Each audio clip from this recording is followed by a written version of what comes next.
Hello, everybody. Welcome to Guitar Talk. It's special afternoon, late afternoon here. Episode of Guitar Talk. We're getting the Zoom hooked up here as we speak. I hope everybody's doing well today. I'm going to take a look at the chat while we're getting the Zoom going on here. I need to fix a little something as we go.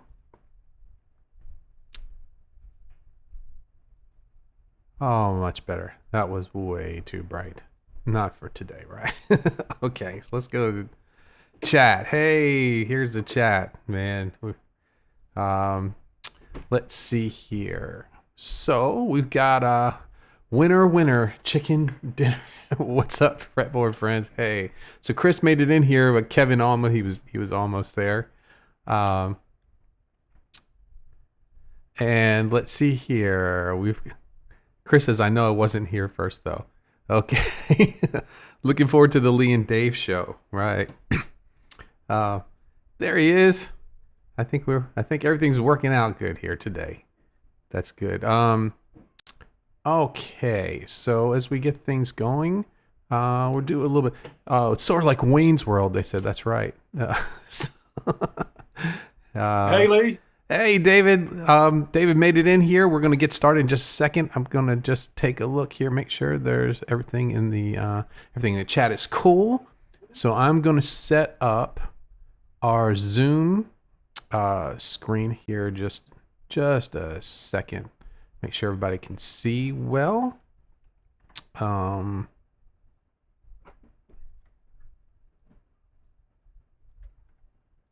There we go. And through the miracle of modern technology, bam, there we go. There we go. How can you see okay, David? Yeah. Okay, good. That's We got good. there in the end. Got here in the end. That's right. Everything got worked out good. We're going to talk a little bit about Ibanez guitars today. Really, I just wanted to hang out with David a little bit, and he knows a lot about Ibanez. I know a little bit. I've been in Ibanez. Actually, my first electric guitar was an Ibanez. Not quite a gem by any means, but but it was different. Ibanez has a cool feel to it, and you know they're neat guitars. Very fast. We're going to get into all sorts of different things, and we're going to get firsthand opinion of how the gems are going. What's been your history with Ibanez up to this point? Well, I started off with, I think my first decent guitar was a Strat copy. And then one of my friends, he was actually my guitar teacher, he did some work experience in a guitar shop in Durham. And there was this red one, an RG. And when he was there, he said, I've been playing this red RG, and he says, it's just awesome. Right. And they had the white gem, you know, the Steve Vai one with the gold hardware and all that. Mm-hmm. And he said that the red one is actually better than the gem to play. Anyway, the guitar shop actually went into administration and sold all the guitars off cheap. And he said, you want to get in there and get it now. So I managed to go in, and I think it was round about my birthday, so I had a little bit of money. So I got a really good deal on it. And that was my first one. It was very similar actually to this one that I ended up with. Bit of a story to how I ended up changing it. But that one was very similar neck, really fast, flat neck and all the rest of it. But that was an HSS configuration. Not like this one, but right. I liked it as well because it gave me all the Strat sort of tones, right, in the middle and the neck. But it was a bit sort of easier to play than the Strat that I had. And that's what I was wanting to ask, if coming from a Strat to an Ibanez, what or depending on where you're from, Ibanez, Ibanez, what was the big difference? I mean, they're both similar styles, but there are some big differences. What did you find? Yeah. I mean, this is like classed as a super Strat, isn't it? I mean, the main thing that you notice is the thickness of the neck, and the radius of the fretboard. It's just, this is so thin. I don't know if you can. Right. From the back of the neck to the top of the fretboard. Yeah. It's really, really thin. Some of them are actually a little bit thicker than this. I think Steve I sort of started to make them a little bit more chunky, a little bit more sort of stratty, so somewhere in the middle. But this one was like one of the really thin ones. I think they're classed as a wizard neck or something like that. But then the flat fretboard, the sort of flat wide fretboards, makes it really easy to play. And the jumbo frets and stuff like that make it really easy to play fast stuff. Yeah, some people have a hard time with that because when you come from another style of guitar and you go to a thinner neck guitar and you put your thumb where you're used to putting your thumb, all of a sudden your whole hand is out in front of the fretboard a lot more, which is a good thing. Only if you're not, shoegazing, if you don't have your guitar down by your knees, then it's painful, but it's different. I start off with the Roadstar II. That was the first one I had, which was a direct Strat copy. I mean, it was a Strat, and this was like an 80s, brand new in the 80s. They should have, if there was going to be a lawsuit, that would have been one of the ones. But as I was seeing the other Ibanez guitars and not having tons of cash starting off, I put a Floyd Rose on that one. And I tried to make it into the super shredder guitars, but it didn't. It wasn't quite there yet. But so did you write out the trem for the Floyd Rose and stuff like that? Yeah, I got rid of the crappy one that was on there, and actually I didn't do it. I was like 18 or 19, but they carved out a bit from the top to let it lay flat a little bit. Yeah, it did everything. It wasn't. I know some of the RGs now, they have what they call it, the Edge, Ibanez Edge, where it sits flat on the guitar like a Stratocaster. You don't get to pull back as much. But no, I had the whole thing, and that tone. One of the big things about the sound of those guitars is the bridge. It has a certain sound to it that in all guitars, this Strat this was like the early 2000s with the flat saddles, and it sounds different than a regular Strat one does. So bridge is really important. What's your thoughts about the Floyd Rose?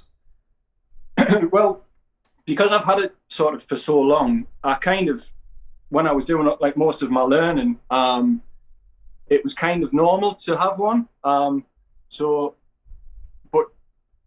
after having that, and then I've got like a couple of fixed bridge, like Telecaster and stuff like that now, you just realize how much labor intensive they are. To like changing strings can be like a mammoth task, especially if you're changing string gauge. If you go from like 9s to 10s or vice versa, it can take like at least an hour. You're on an hour, 2 hours balancing it perfectly to get it. You sort of ideally want it perfectly flat. That's right. And to get it flat and in tune, it's like it's a bit of a skill. You've got to kind of know what you're doing a bit. It's not as easy. I mean, that's kind of partly why I've got a couple of fixed bridge guitars there now, because they're just so easy to you snap a string and you just change it and it's done in like a couple of minutes. Yeah, it's kind of like you got to take it into the shop. You have a loaner. just in case, I mean, there's ways around it. I mean, one of the ways I used to sort of put loads of pads underneath there to keep that sort of fixed in exact position. So when you change the strings, if you're keeping the same gauge, it normally works. You can tune it up and then take out whatever it is you're putting in there, and that normally kind of works 9 times out of 10. Yeah, the bridge I went to after the Floyd Rose was a Kaler. I don't know if you remember those or not, but they the whole mechanism sat on the top of the guitar. Oh yeah. So the springs and everything were they were smaller springs, but in there. And they were trying to do the Floyd Rose thing with the locking tuners and all of that, and it would work. Yeah. It worked. You couldn't go crazy, but the nice thing about the Floyd Rose, man, is it's not going to go out of tune if once you have it set. It's a hard time to get it right where you like it, but once where you have it where you like it, if you stay with the same string gauge, and you're good to go. Yeah. That is definitely a benefit, especially for live playing. Like you say, once it's in tune, you very rarely need to play it. Like, you can do a gig and you don't really need to touch it most of the time, as long as you've got it set up okay. How about the pickups? What do you think about the pickups? These are this has got Damasio's in it, and they're really nice. It's actually these, because this is an 80s model. These are Damasio Path, just Damasio Paths. I think that's all they are. But I know his newer ones, he uses the Evolutions. Right. Which are a bit hotter. So these are kind of a little bit more sort of vintagey than the Evolutions. So these I quite like the tone of them because it's just a bit more stratty than these newer ones. They have a really distinctive sound, So yeah, almost like you're going to sort of sound. Well, you're not going to sound like Steve Vai unless you've got his hands, but right. But it definitely gives you that. It's a distinctive tone. Which this one isn't so much, And that could, there's two ways that you come at those. There's the player who wants to sound just like Steve Vai. You know? Or there's somebody who just thinks that the design of the guitar is great, but may not be wanting to play Yankee Rose, or those things. So I had kind of the same experience with the Fred, the Joe Satriani pickups. Oh yeah, I've got one of them in the neck of that one actually. Yeah, and they are. I was really trying. I tried them out everything, and they have that. There's a mid range, a very well Satriani placed mid range to those. Yeah. That with the style of music that I was playing at the time, it just didn't. I was doing more southern rocky blues type stuff, so it didn't work. Yeah. Interestingly, what I ended up with was I went back to the old Seymour Duncan, the JBs in the bridge. Oh yeah, yeah. And it has a mid hump too, but it's just in a different frequency than those. And that one it was a little bit a lower. I think it wasn't so pronounced. Worked out, but they were fantastic pickups. I was this close to getting them, and probably today, where I'm not in that band anymore, I probably would have got them. That was the only thing. How about the handle? Well, it's handy for carrying it around, That's right. But I can't really say that I use it very much, to be honest. It's just more of a gimmick. That's right. I mean, you're saying about people either they kind of want to sound like Steve Vai or they just like it. I mean, at the time when I got it, it was sort of the mid '90s, and Steve Vai was like massive at the time, and I used to listen to him all the time. And I had my big rack with all my stuff in, and I used to sit there twiddling all the knobs to get it to sound exactly like him, and play Love of God and stuff like that, try and mimic the sound exactly. Right. But I think over time you kind of go away from trying to sort of be like try to mimic another player, and you kind of start to get your own sound. Plus, it's a little bit kind of bright. So if you're playing a gig, you either walk on and everyone's going to say he thinks he wants to be Steve Vai. Right. And it's also a little bit kind of garish, so that's why I ended up sort of getting something a little bit different. I got like a brown one, which is I'll show you. Okay.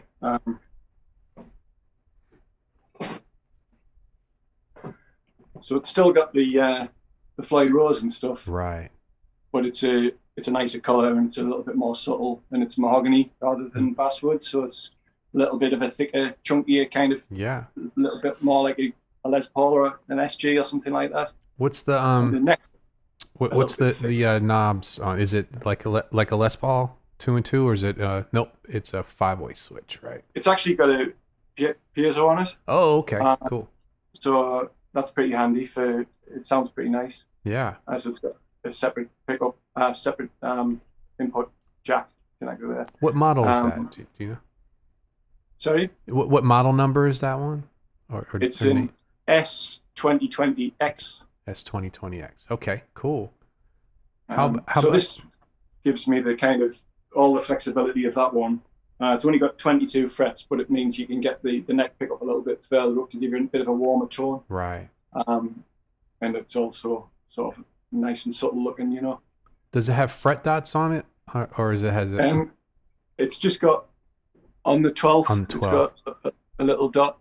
But you got them on the side, right? Yeah. On the side. Okay. Yeah. For you. Yeah. You look clever because obviously it looks like you don't have any dots, but they're on the top. So that's right. Just for you, not for everybody else. Yeah. That's cool. That's cool. Awesome, man. Do you have an amp? Could you play a little bit through one of them so we could hear some of the different pickups? Yeah. I've got. You don't have to. No pressure at all. But it's not switched on at the moment. But I could fire it up. Yeah. Yeah, fire it up, man. Just play it's like an A chord and E chord. You know, nothing fancy. Just want to hear the pickups if you can. And while he's doing that, I'm going to take a look back in the chat here. So let's see. We got Kevin. Hey, Kevin. Progress, man. That's Evan's here. We're talking about his singing. Evan's getting his singing going on, man. That's great. I'm super excited about that. Done a few takes. Let's see here. Kevin's been thinking his next guitar might be an Ibanez. I kind of want a shred guitar, and that's a gem, right? And let's see here. Josh says there were some guys in the late '80s, early '90s that had some Strat shredders, right? And David says Joe has the gem. Yeah, they're super nice guitars. They are. Lovely guitar with both of them. I was lucky enough to play some Dave's guitar, and he's a great player. Yeah, awesome. There we go. Very nice. Very nice.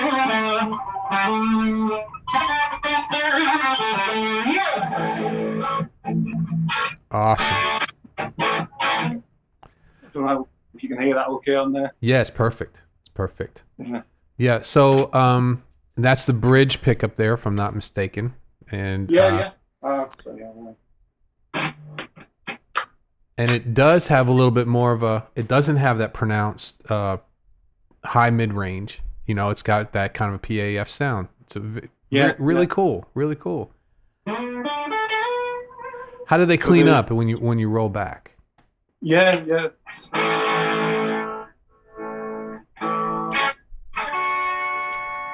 Yeah. Does the tone knob affect the bridge? I would assume it would, right? Yeah. So.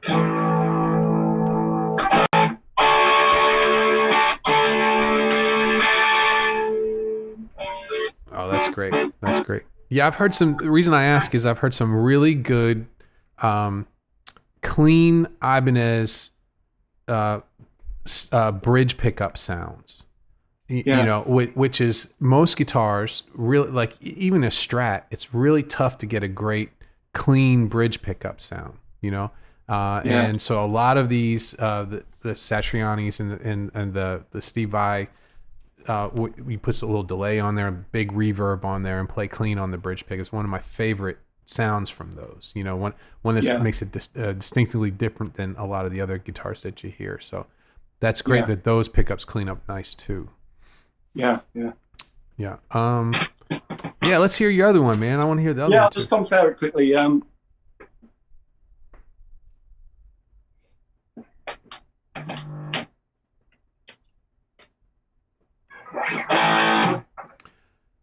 It might sound the same through the camera. No, I can hear the difference.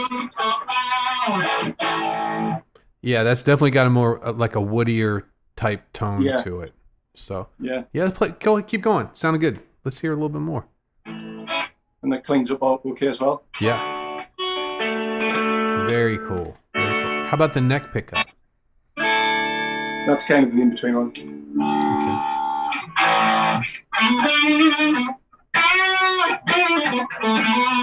Very nice. Man, I gotta get me one of those. This is bad for me, and now I want one. Okay. What amps are you playing through?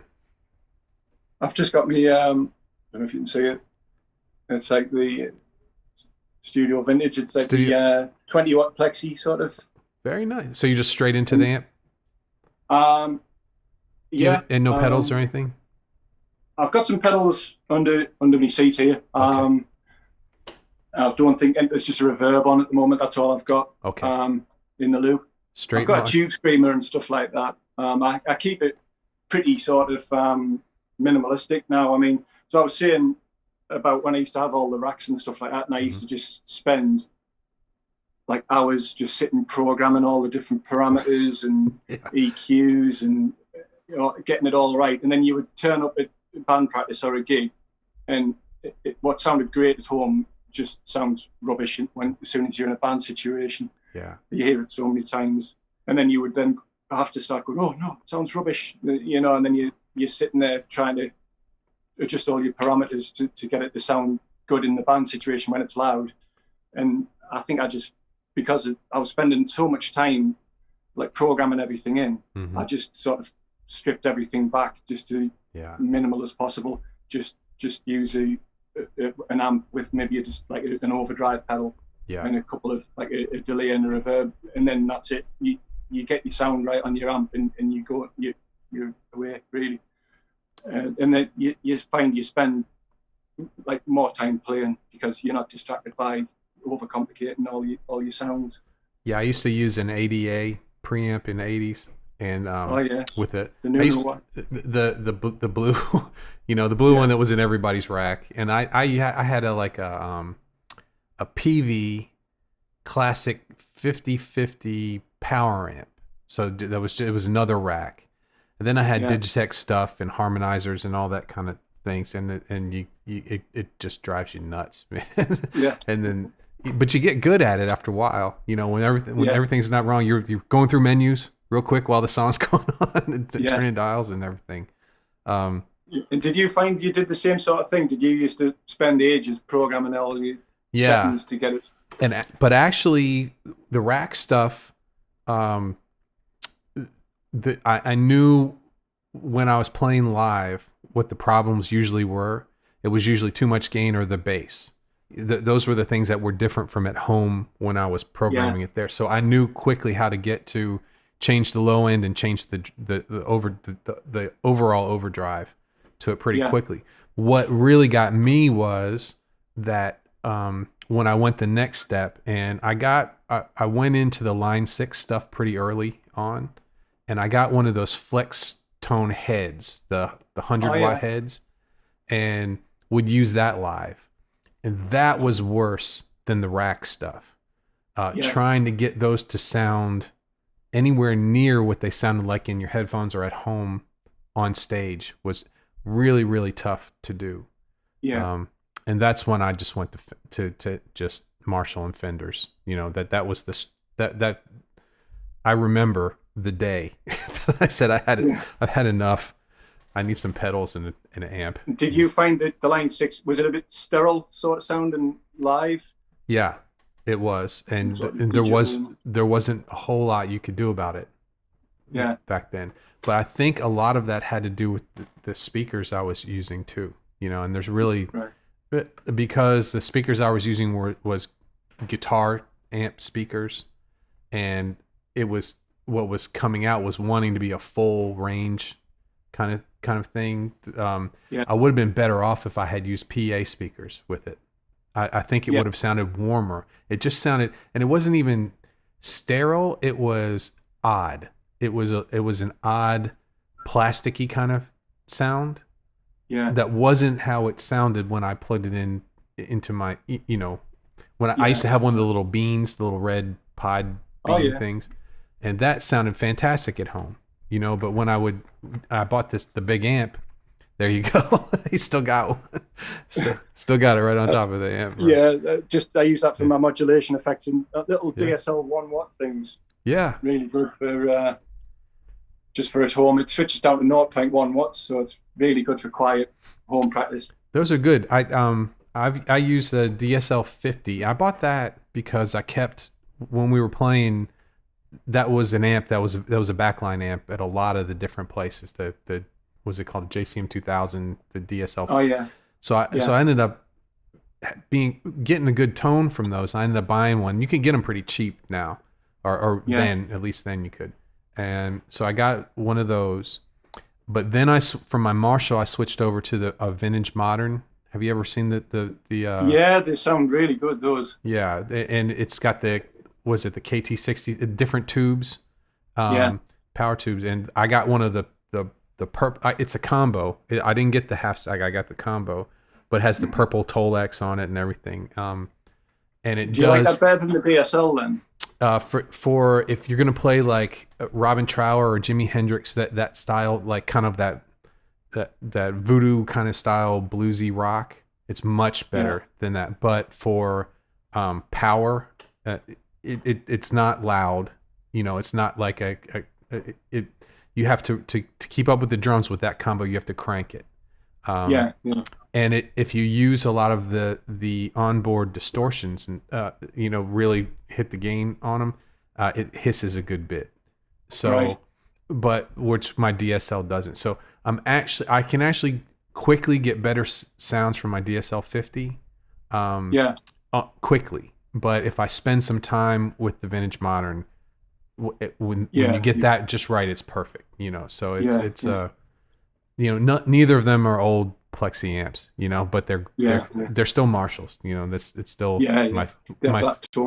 my favorite sound is a Marshall amp. For any style of music, I love them. Do you not like Fenders then? Are you more Marshall than Fender?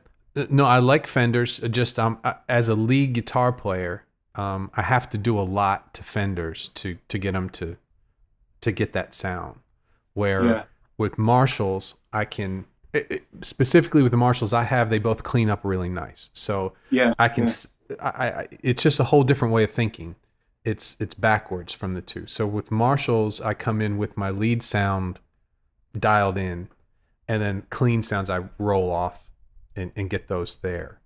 So my lead sound is right the way I want it, and my clean sound is okay. It's doable, but it's not the perfect clean sound, But with Fenders, I'm starting with that clean sound and I'm pushing it with pedals and doing things to it. Yeah. But I use the Fender that I use the most is a Vibrolux copy that I made, and it's a 210s, and I got some new speakers for it that really helped it out. It still has a nice Fender chime, but when I play pedals through it gets a really decent lead sound. So because I'm a lead guitar player, the Marshall lead sound, that's my that's my thing. But for clean, can't beat the Fender, especially for the stuff I was playing, which was like blues and those kind of things. So but no, I like both. I like them both. I might as well get this one as well. This is the one I kind of customized. What do you got there? That's another one. This is a fixed bridge.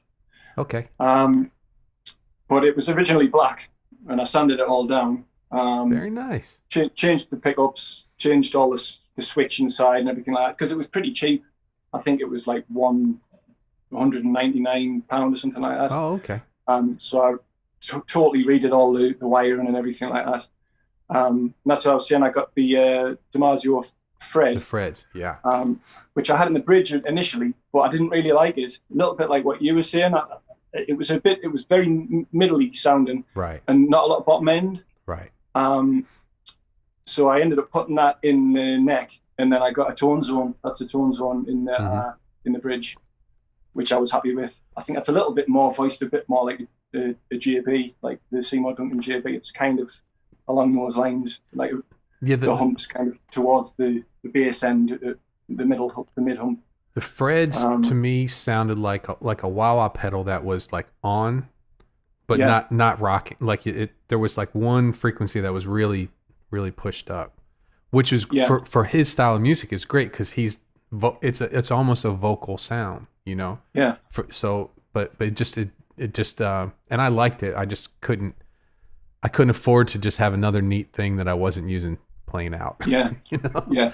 you know, very cool. So you sanded it yourself. Did you seal the guitar too, or is it? No, you can kind of sand it down to the there's like the first layer of urethane, so it's still got a bit of a shine to it. Yeah. So it's not actually right down to the bare wood. It's still got a bit of a smoothness to it, so Right. it didn't really need any treating. That's tricky though. You get the black it off, took a but while, not go but- through to the other stuff.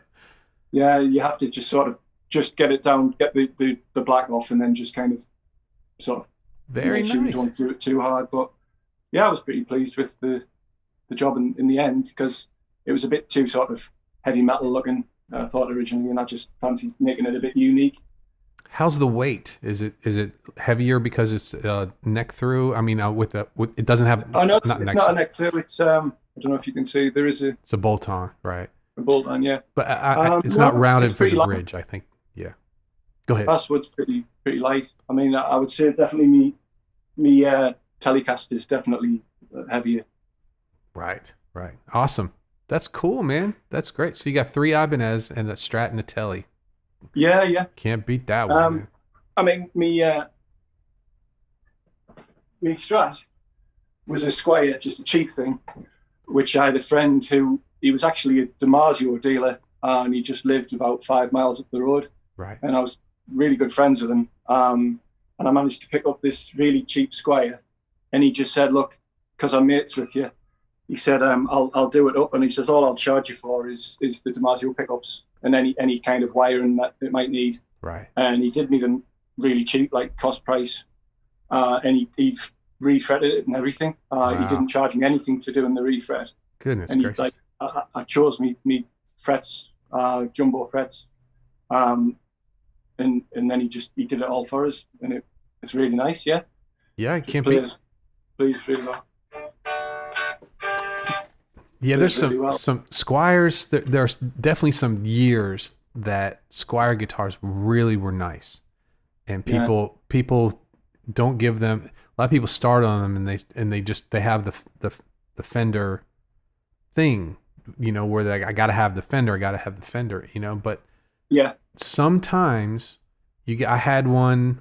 I've said this a few times. I've had that one where I used to teach at a music shop close by, and they let us use the guitars off the wall because they figured, well, if the students saw the teacher playing it, it'd be worth buying, right? Yeah. And there was this Squire that I would play there. There was a dual humbucker Squire. Yeah. And I ended up getting this guitar because of that. This was a double fat Strat, right? When I first bought it, had 2 humbuckers on it because of that one. And I bought this one, and it didn't have the right tone. It didn't have the same tone as the Squire did. And preferred the Squire. And this is like 3-4 times the price, Yeah. So now I turn this back into a regular, 3 single coils, and I like it, and I love it now. It's my favorite guitar now. But at the time, I was buying pickups like crazy. I have tons, and it had a white, it had a white pearl pickguard on it. So I wanted white humbuckers. So I have a drawer full of white humbuckers that none of them sounded good in it. Yeah. And it turns out that this is an ash guitar, and it just didn't it just didn't mix well with the humbuckers. Where as soon as I put the Fralins in there, it was right, So it just wasn't happy, I guess. These are kind of more stratty, but these are the I think they were called virtual vintage at the time. I don't know if the area ones, I think they're called now. Mm-hmm. Yeah. But these are a little bit hotter than a regular Strat. But he sort of said, because at the time he knew I was into the Ibanez and stuff like that, so he sort of said, well, I'll recommend you get something kind of, because I wanted an all single coil guitar just to go away, something completely different to the Ibanez. With no hum. Said, right, well, sorry? With no hum. With no hum, yeah. So, they've got they are a little bit of a different character, I think, to regular Fender ones, but it does give you that stratty sound, definitely. They're neat. I had them in my white Mexican. I had the areas, and the same ones that Keith Urban played, the same set that he played, and they're more compressed. They have a really neat compressed sound to them. Yeah. So if you're playing rock, I found when I was just like sitting in with a rock band where you're doing a lot of strumming and then just lead, they were perfect. For blues, they were a little too compressed. They didn't hit. You'd have to really slam them to push your sound a little bit better. But I still have them. They're in storage. Like everything. In your drawer. Everything else I have. Yeah. I've got a toolbox, right? And you think, oh man, he must have tons of tools, and it's just full of pickups. Bad decisions on pickups, you know. But I've got the same with pedals. I've got like bags full of them. Just you get one, and you always end up going back to. I think I always like my Tube Screamer, and I've got loads of different overdrive pedals and distortions and stuff like that, and I just like my Tube Screamer, you know. Yeah, I've there's got nothing wrong with the OD3, the Boss OD3, which I use with my DSL, actually goes really well with that amp. So I use that one through there. But with the Plexi, I just like the Tube Screamer just for a solo, you know. I did too. For years I did, and I was looking. I would buy stuff, and then for me the exotic pedals, the BB preamp and the AC preamp, and then the RC booster. Yeah. And then once I got those and started combining them, I haven't bought another one since. Yeah. And that was years ago. So do you just use a clean amp with those pedals over the top? I use it. It's on the edge. So I have it. So if my guitar's all the way up, you'll get a bit of a Marshall breakup, just a little bit. So I run it at about 9. That gets rid of that kind of the hair on it, you know. So it cleans up nice, and it's not so far down on your travel on your volume where it starts to act funny. You know, when you get down to like 3 and 2, the high end kind of rolls off. So I have it so that clean is at about 9 or 8, and then I have the exotic pedal set up in a way where I can get 4 or 5 different tones mixing. They're meant to mix together, you know, for different sounds. Like the BB preamp has a Marshall kind of EQ curve, and I leave that last. So when I'm wanting a Marshall type sound, no matter what I'm plugged into, that's the last one. And the RC booster has a blackface curve, like a really scooped mid range. And then the AC booster's in between those two, and it's kind of a woofy, almost like a Vox type sound. And so for my regular playing, I use the BB preamp. For like an Eric Johnson type or a big, huge, fat, saturated lead sound, I put the AC booster in front of the BB preamp, and it's perfect. But if I want like a Stevie Ray Vaughan sound, the RC booster, it does things that you've heard Stevie Ray Vaughan play, that, you know, when you play clean and you try to play Stevie Ray Vaughan sound and it's not right. You know, there's something else going on, and it has a lot of those. The RC booster has a lot of that in there, a lot of that character in there. And I run, and all of these have my boost pedal and my Tube Screamer in front of them. So that RC booster with a Tube Screamer in front of it it's that Stevie Ray Vaughan sound. So I can go through, get all the different sounds I need with the mix of these pedals, and it was a little bit of an investment at first, but I stopped buying. So in the long run, it saved it. The gear acquisition syndrome was drastically reduced after But see, it's different for everybody. You might play those pedals, and they may not work for you. You know, I was in that when a new pedal would come out, I had to have it because I wanted to see if it worked for me. I don't want to play them because I'll probably just end up buying them and I'll just spend more money. So right, and you don't want to spend the time to go and sell them again. Well, that's it. Yeah. Well, I won't. That's the trouble. I think I always tend to keep them because occasionally I'll get them out and have a little go, and then sometimes I'll use them for a little while and then go back to. Like I say, I keep going back to the same things. Yeah. I used to live in Nashville, and there was a music store. It's not there anymore. It's called Guitar Heaven, and it was like it was like the best music store you've ever been to, because the used section that they had there for pedals was better than any guitar store's regular section, right? Yeah. and you could go in there and buy one, and if it didn't work, you just go back and sell it again. You know, it was really easy to try stuff out, take it home. And did they give you the full money back, or did no, they... you lose a little bit, but it wasn't. Yeah. It wasn't. It was worth not having to put it in the paper and do all that. Yeah, that's pretty good. That, yeah. And they sold EMG pickups. I remember that was. I would look at the Dave Gilmour harness. Oh, yeah, They had the whole deal and everything. But yeah, it's a shame they went by. Yeah, But I was going to tell you the story of how I ended up with this when I was saying from my red guitar that I used to have, right, my red RG, which I loved that one. We were at a gig, and there was a bit of sort of local rivalry between us and another band, and I think we were headlining that night, and there was other nights where they headlined. Anyway, before they went on, they shut me guitar case with the whammy bar in, and I think they must have sat on the top of it, because we came out to play after them, and my guitar was just broken, basically. Yeah. They brought this where it sat on it. The post had actually gone right into the body. Oh. So the strings were on the neck. I managed to kind of pull it out, but then it was kind of right up here, so the action was kind of this high. Yeah. So I was really annoyed about that.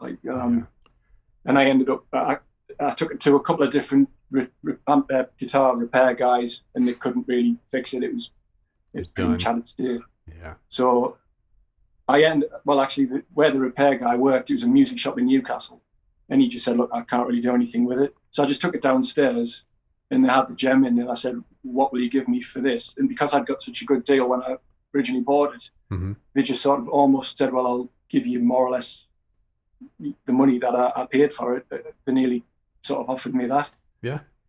Even with the damage on it, they sort of still offered me quite a lot of money. So, and I just said, "Okay, I'll get this," and then I'll just I gave them that, and then just ended up buying this because it was in the shop at the time. I think a lot of people have RGs and would really like to know the difference of going up to the gym. What's the big difference? The main thing I noticed was the tone.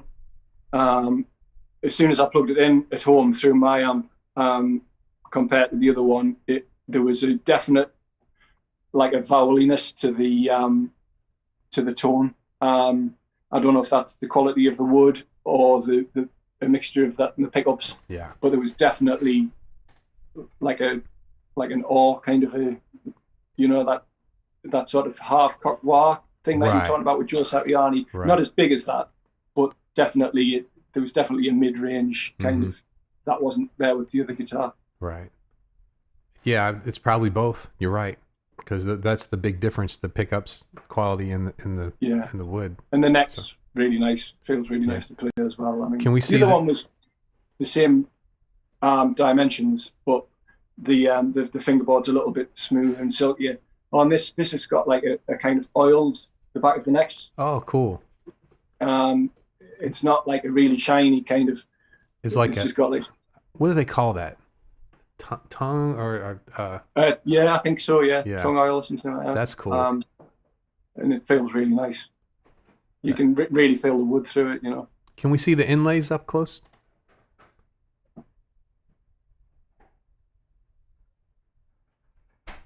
Very cool, man. Very cool. And then the top few frets are scalloped. The top four. I don't know if you can see that.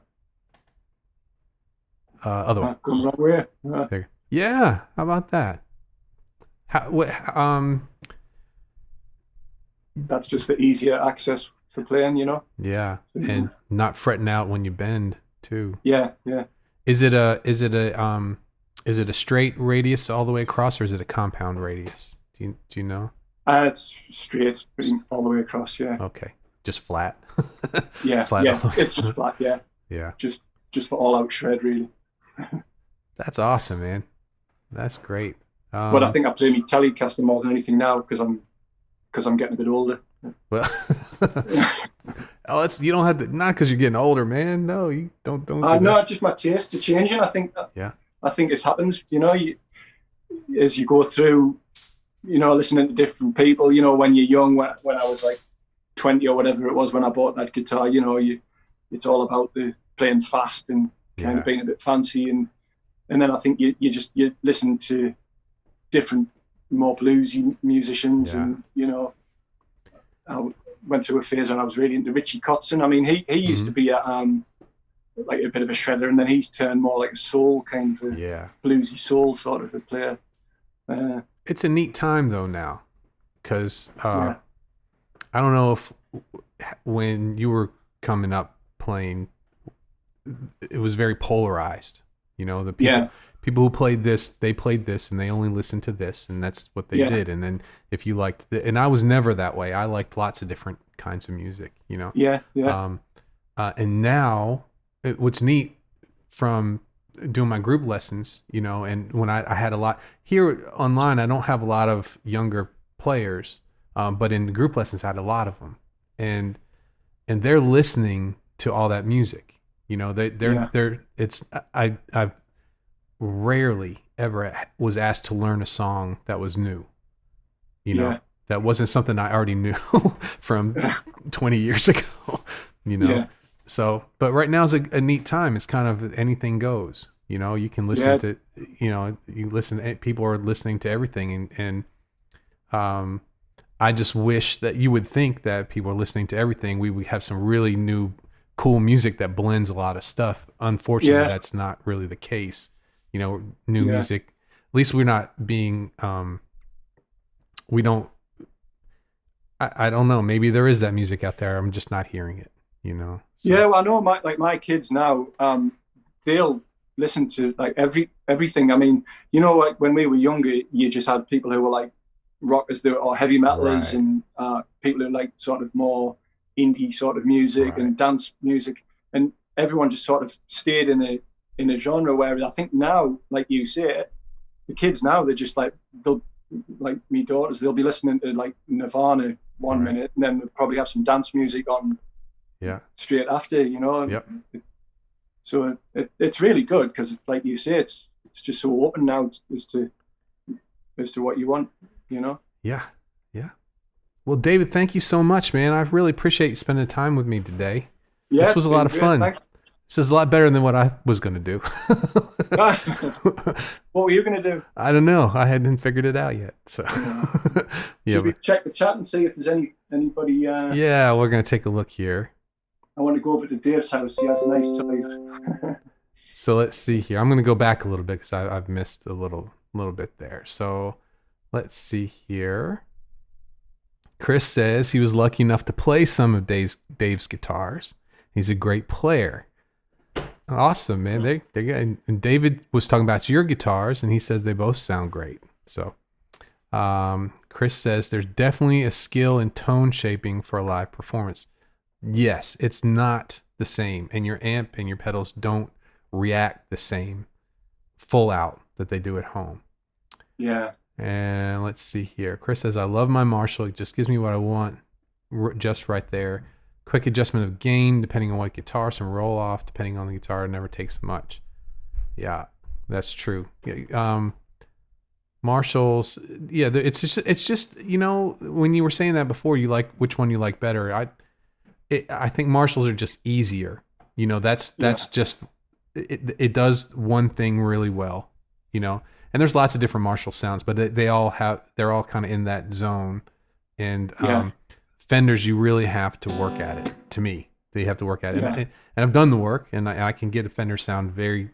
I love Fenders, but it's but if I'm gonna play lead guitar, I love having a Marshall. That's where I smile. I mean, that's one of the things I like about that is you can get the clean tone just by rolling down, especially with the Telecaster. If I go to the neck pickup with that, I can get a lovely clean tone, and then just go to the bridge, because I've actually got it. we modify all of our things, don't we? I've got a mini humbucker in there. That's a little 59 Seymour Duncan. Mm-hmm. Yeah, those are very nice. Some people think you shouldn't mess on with Telecaster bridge pickups because some people like me think you have to mess around with Telecaster bridge. They'll take your hair off. See, that's what happened to me. Sure. Yeah, and that gives me everything I need from that gives me all my bridge for soloing and stuff like that, and then the neck pickup gives us a lovely clean tone just by rolling back the volume. So yeah, those stacked those mini humbuckers, not mini humbuckers, but the Seymour Duncan stacked humbuckers. I've got a Jeff Beck, the JB, a little mini JB or whatever you call that, which is really nice in a Strat. I used that for a long time.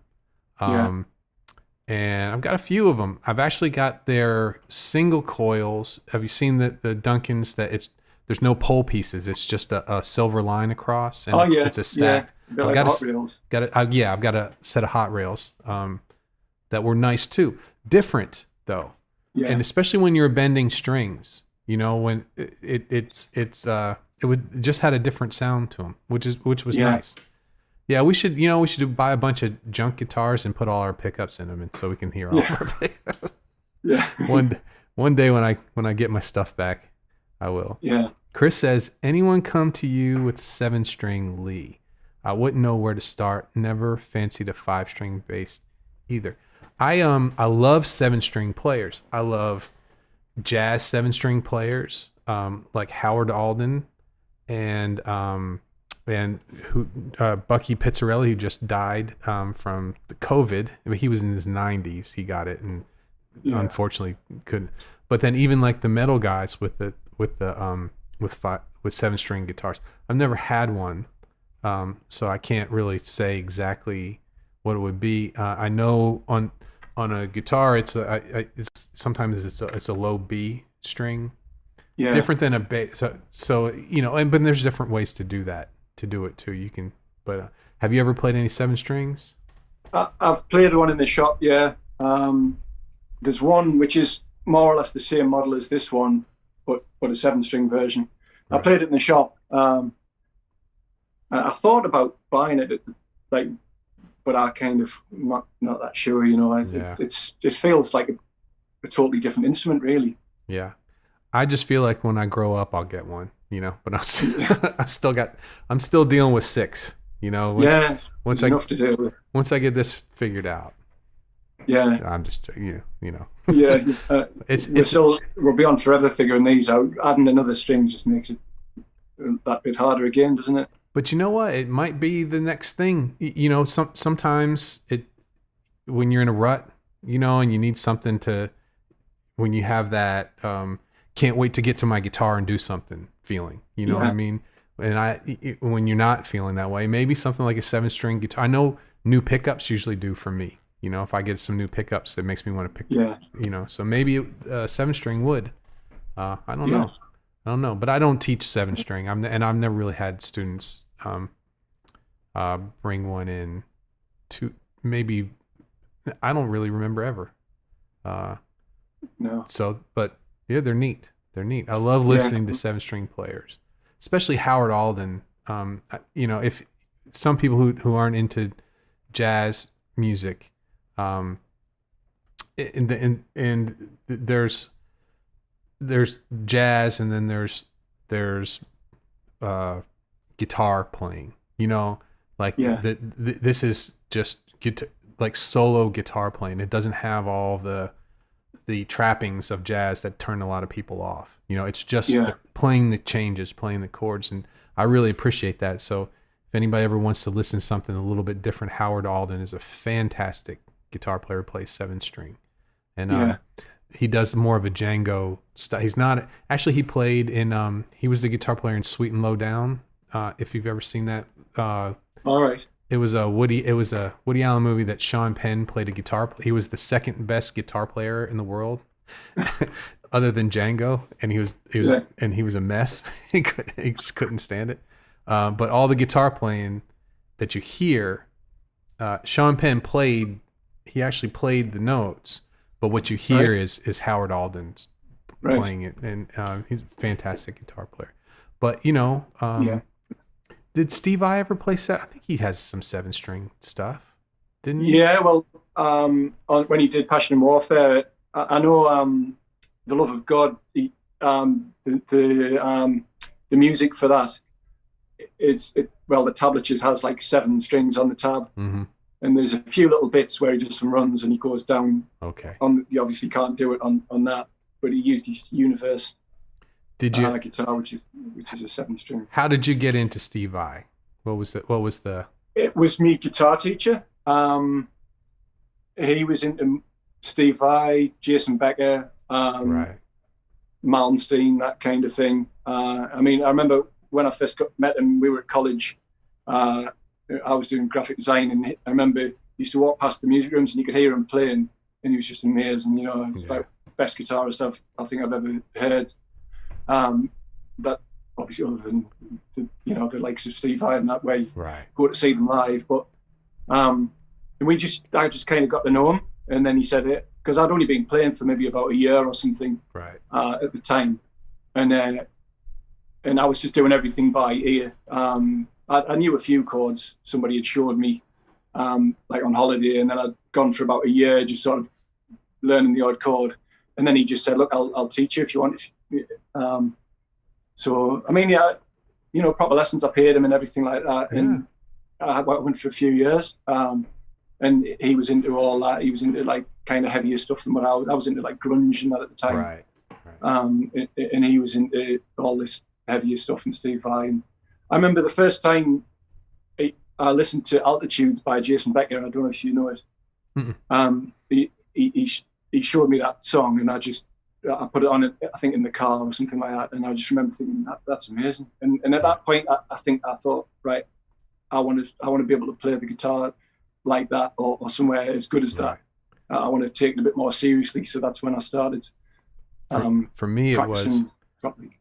For me, it was I had seen his name with Frank Zappa. He was in the Guitar Player magazines with Frank Zappa. But I never heard him play because I wasn't a real Zappa listener. But then I bought a Guitar Player magazine one day, and it had Blue Powder in a 45 that you could pull out of the magazine. It was like it was a piece of plastic, a floppy record, right? Yeah. And I think I had to borrow my sister's little record player because I don't think I even had one anymore. Yeah. And put it on. It was the kind of thing where you had to put like a coin on it to keep it from slipping as the thing went around. The records were so bad. Yeah, and I heard that. I was like, "Oh, I'm gonna check this out," and I heard it, and I probably played it 15 times, just in that first time, and I was like, "This isn't Eddie Van Halen," you know what I mean? This is different. This is very different. He gets lumped in as an Eddie Van Halen guy, but it's very different than Eddie Van Halen to me. Yeah, well, that sort of player, they came about from the Eddie Van Halen thing, didn't they? But I think that a lot of them, they all added something new, didn't they, as it progressed? Yeah. Steve Vai definitely had his own sound, his own tone. Yeah, Eddie Van Halen, to me, I hear a lot of blues in his playing, and Steve Vai, I hear a lot of music theory in his playing. I think they ended up at the hard rock thing, but they came from 2 completely different places to get there. So okay, well, it's top of the hour. That was a quick hour, man. That was fun. I know. Yeah. Flew over. Join us anytime you want, man. This was a good time. I like talking guitar, man. That's the whole point. Yeah. Guitar talk, right? Yeah, we could talk all night. That's right. Well, it's night for you. I got dinner. Oh yeah. All right. So, but I want to thank you, David, for hanging out with us and sharing your guitars and playing a little bit with us. And that was a lot of fun. And thanks everybody for hanging out with us. Thanks. I see Andy was here. Good to see Andy and Chris, and Josh, and David, and Kevin, and Dean. And I'm going to go ahead and call it at this point. But thanks everybody for hanging out with us today. Yeah, thanks everyone. Thanks, Lee. And we'll see you tomorrow. I'll have the podcast tomorrow at 4:00. All right. Bye-bye, everybody. Bye. Hey, David, thank you so much.